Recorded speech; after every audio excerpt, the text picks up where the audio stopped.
इय्याका सिर्फ तेरी, नाबुदु हम इबादत करते हैं, व इय्याका और सिर्फ तेरी, नस्तईन हम मदद चाहते हैं। दिन भर में हम नमाज़ पढ़ते हैं तो कितनी मरतबा ये नमाज के अंदर भी पुकारते हैं, और वैसे भी ये सूरत दुआ है, इसको दुआ भी कहा जाता है, तो उस दुआ के अंदर भी हम इस सूरत को पढ़ते हैं। तो उसमें भी हम अल्लाह से क्या कह रहे थे कि अल्लाह ताला हम सिर्फ तेरी इबादत करते हैं और हम सिर्फ तुझी से मदद चाहते हैं।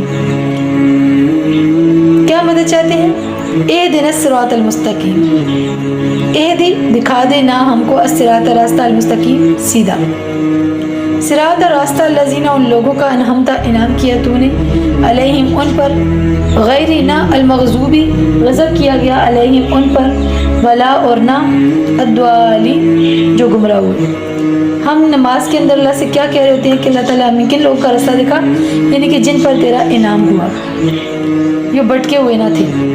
तो किन लोगों के रास्ते से बचने की दुआ करते हैं कि यानी कि अल्लाह ताला हमें जिन पर तेरा गज़ब टूटा उनके रास्ते से बचा ले, और जो गुमराह हुए हमें उनके रास्ते से बचा ले। अल्लाह इस सूरत को लफ्ज़ी एक एक लफ्ज़ को आपको समझ कर फिर उसको हिफ्ज़ करके दूसरे लोगों तक पहुँचाने की तौफ़ीक़ अता फरमाए और इस पर अमल करने की तौफ़ीक़ अता फरमाए। आखिर दावाना अनिल हम्दुलिल्लाहि रब्बिल आलमीन। अस्सलामु अलैकुम व रहमतुल्लाहि।